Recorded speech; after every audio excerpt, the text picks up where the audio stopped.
Hi everyone, welcome to Static GK series. This is the episode number 70.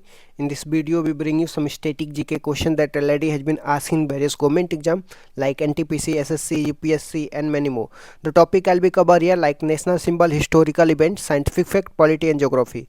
For the quick revision, last minute preparation, building the concept clarity, subscribe now and stay tuned for next episode. So let's get started without any further delay. Question number 1 से start करते हैं। 11वीं अनुसूची में कुल कितने विषय दिए गए हैं? तो 29 विषय दिए गए हैं। यह अनुसूचित पंचायती राज से संबंधित है और इसे 73वें संविधान संशोधन द्वारा 24 अप्रैल 1993 से लागू हुआ है। इसको जोड़ा गया था। छुआछूत का अंत किस अनुच्छेद में दिया गया है? अनुच्छेद 17 में छुआछूत का अंत दिया गया है। उपाधियों का अंत किस अनुच्छेद में दिया गया? अनुच्छेद 18 में उपाधियों के अंत के बारे में बताया गया। विचार और अभिव्यक्ति की स्वतंत्रता किस अनुच्छेद में दिया गया? अनुच्छेद 19 क्लॉज 1 क्लॉज ए में दिया गया। प्राण और दैहिक स्वतंत्रता का अधिकार किस अनुच्छेद में दिया गया? अनुच्छेद 21 में दिया गया। शिक्षा का अधिकार किस संविधान संशोधन द्वारा मौलिक अधिकार बनाया गया और यह किस अनुच्छेद में है? तो 86वें संविधान संशोधन द्वारा इसको मौलिक अधिकार बनाया जाता है। अनुच्छेद 21 क्लॉज ए में दिया गया है। शोषण के विरुद्ध अधिकार किस अनुच्छेद में दिया गया? अनुच्छेद 24 में शोषण के विरुद्ध अधिकार दिया गया है। धार्मिक स्वतंत्रता का अधिकार, अंतकरण की स्वतंत्रता का अधिकार किस अनुच्छेद में दिया गया? अनुच्छेद 25 में धार्मिक स्वतंत्रता का अधिकार दिया गया है। व्यक्ति कोई भी धर्म अपनाए यह उसकी स्वतंत्रता है। डॉक्टर भीमराव अंबेडकर ने संविधान की आत्मा किसे कहा और यह किस अनुच्छेद में दिया गया? संवैधानिक उपचारों का अधिकार, राइट टू कॉन्स्टिट्यूशनल रेमेडीज को डॉक्टर भीमराव अंबेडकर ने क्या संविधान की आत्मा बोला है? यह अनुच्छेद 32 में दिया गया है। यदि मौलिक अधिकारों का उल्लंघन होता है तो सुप्रीम कोर्ट 5 प्रकार की रिट जारी करता है और रिट जारी करके हमें गारंटी देता है हमारे फंडामेंटल राइट का। डीपीएसपी राज्य के नीति निर्देशक तत्व तो अपरिवर्तनीय है। इसका उल्लेख किस अनुच्छेद में दिया गया है? तो अनुच्छेद 37 में दिया गया है। यदि डीपीएसपी का उल्लंघन होता है तो आप कोर्ट में नहीं जा सकते। लोक कल्याणकारी राज का उल्लेख किस अनुच्छेद में दिया गया? अनुच्छेद 38 में लोक कल्याणकारी राज के बारे में बताया गया है। निःशुल्क विधिक सहायता किस अनुच्छेद में दिया गया और यह किस संशोधन द्वारा जोड़ा गया? अनुच्छेद 39 क्लॉज ए में दिया गया। इसको 42वें संविधान संशोधन करके जोड़ा गया। ग्राम पंचायत का गठन किस अनुच्छेद में दिया गया? अनुच्छेद 40 में ग्राम पंचायत के गठन के बारे में बताया गया। यूनिफॉर्म सिविल कोड, समान सिविल संहिता किस अनुच्छेद में दिया गया? अनुच्छेद 44 में यूनिफॉर्म सिविल कोड की बात करता है। पोषण संबंधित अधिकार किस अनुच्छेद में दिया गया? अनुच्छेद 47 में पोषण संबंधित अधिकार दिया गया। कार्यपालिका और न्यायपालिका का पृथक्करण किस अनुच्छेद में दिया गया? अनुच्छेद 50 में कार्यपालिका और न्यायपालिका के पृथक्करण का उल्लेख किया गया है। अंतर्राष्ट्रीय शांति की स्थापना और भारत की विदेश नीति किस अनुच्छेद में दिया गया? अनुच्छेद 51 में अंतर्राष्ट्रीय शांति और भारत की विदेश नीति के बारे में बताया गया है। मौलिक कर्तव्य किस अनुच्छेद में है और किस संविधान संशोधन द्वारा और समिति के सिफारिश पे जोड़े गए? तो मौलिक कर्तव्य जो फंडामेंटल ड्यूटी होते हैं अनुच्छेद 51 क्लॉज ए में दिया गया है। इसको 42वां संविधान संशोधन करके 1976 में सरदार स्वर्ण सिंह समिति के सिफारिश पर जोड़ा जाता है। भारत का एक राष्ट्रपति होगा, यह किस अनुच्छेद में दिया गया? अनुच्छेद 52 में यह बताया गया भारत का एक राष्ट्रपति होगा। राष्ट्रपति की कार्यपालिका शक्ति किस अनुच्छेद में दिया गया? राष्ट्रपति की कार्यपालिका शक्ति अनुच्छेद 53 में दिया गया।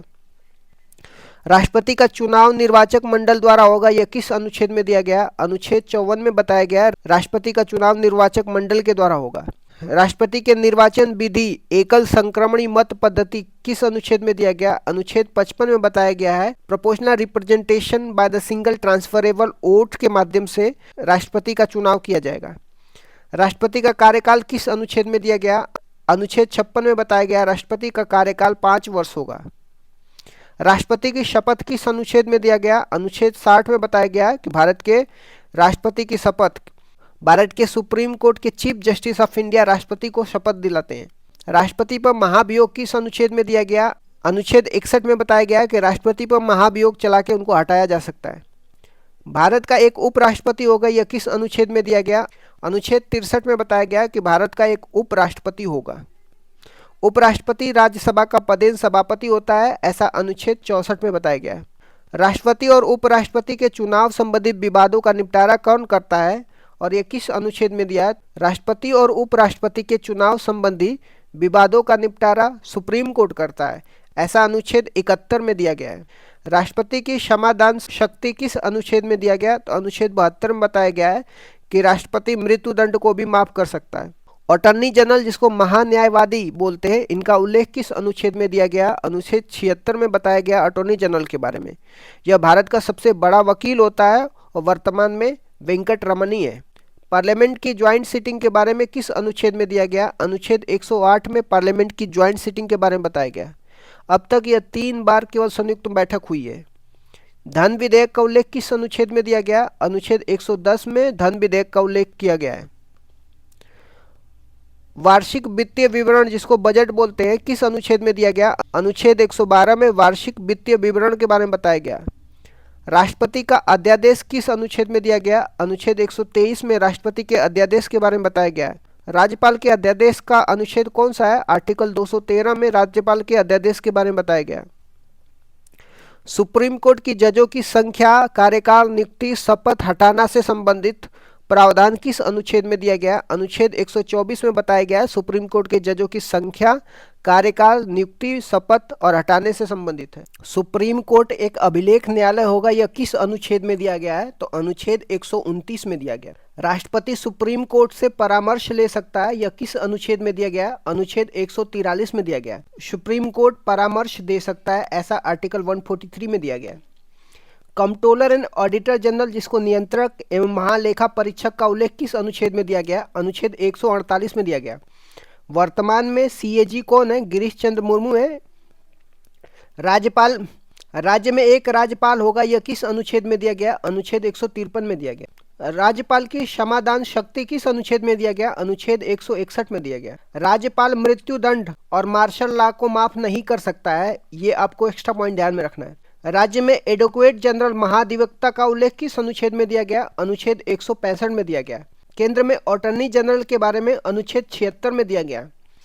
राज्यपाल का अध्यादेश किस अनुच्छेद में दिया गया? अनुच्छेद 213 में दिया गया। और राष्ट्रपति का अध्यादेश अनुच्छेद 123 में दिया गया। हाई कोर्ट का उल्लेख किस अनुच्छेद में दिया गया? अनुच्छेद 214 में दिया गया। सुप्रीम कोर्ट का उल्लेख किस अनुच्छेद में दिया गया? अनुच्छेद 124 में दिया गया। हाई कोर्ट एक अभिलेख न्यायालय होगा, यह किस अनुच्छेद में दिया गया? अनुच्छेद 215 में दिया गया।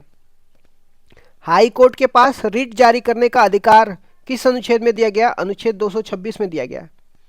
पंचायती राज से संबंधित अनुच्छेद कौन सा है और किस संविधान संशोधन से संबंधित है? अनुच्छेद 243 से 243 ओ में पंचायती राज के बारे में बताया गया।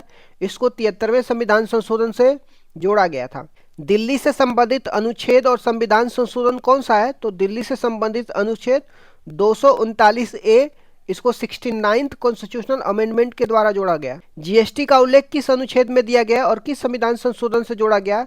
तो जीएसटी का उल्लेख आर्टिकल 246 क्लॉज ए में दिया गया। इसको 101 कॉन्स्टिट्यूशनल अमेंडमेंट के द्वारा जोड़ा गया था। जीएसटी समवर्ती सूची पर लगने वाला टैक्स होता है, ये भी ध्यान रखिएगा। इंटर स्टेट काउंसिल जिसको अंतर राज्य परिषद का उल्लेख किस अनुच्छेद में दिया गया और इसका प्रमुख कौन होता है? तो इंटर स्टेट काउंसिल अनुच्छेद 263 में दिया गया। प्रधानमंत्री इसका प्रमुख होते हैं। संचित निधि जिसको कंसोलिडेटेड फंड बोलते हैं, इसका उल्लेख किस अनुच्छेद में दिया गया? अनुच्छेद 266 में दिया गया। कॉन्टीजेंसी फंड आकस्मिक निधि का उल्लेख किस अनुच्छेद में दिया गया और यह किसके पास होता है? आर्टिकल 267 में दिया गया। राष्ट्रपति के पास कॉन्टीजेंसी फंड होता है। इसका उपयोग प्राकृतिक आपदाओं में किया जाता है। वित्त आयोग फाइनेंस कमीशन का उल्लेख किस अनुच्छेद में दिया गया? वर्तमान में 15वें वित्त आयोग कौन है? अनुच्छेद 280 में फाइनेंस कमीशन के बारे में बताया गया। 15वें वित्त आयोग के अध्यक्ष एनके सिंह हैं। संपत्ति का अधिकार किस संविधान संशोधन द्वारा मौलिक अधिकार से हटा करके विधिक अधिकार बनाया गया और किस अनुच्छेद में शामिल किया गया? संपत्ति का अधिकार 44वें संविधान संशोधन से मौलिक अधिकार से हटा करके विधिक अधिकार में लाया गया था और इसको अनुच्छेद 300 ए में शामिल किया गया। पहले यह मौलिक अधिकार होता था। यूपीएससी जिसको संघ लोक सेवा आयोग बोलते हैं, इसका उल्लेख किस अनुच्छेद में दिया गया है? अनुच्छेद 315 में यूपीएससी के बारे में बताया गया। निर्वाचन आयोग का उल्लेख किस अनुच्छेद में दिया गया? अनुच्छेद 324 में निर्वाचन आयोग के बारे में उल्लेख किया गया है।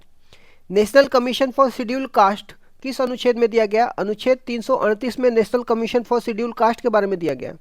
National commission for schedule tribe किस अनुच्छेद में दिया गया और किस संशोधन द्वारा जोड़ा गया था? अनुच्छेद 338 ए में दिया गया।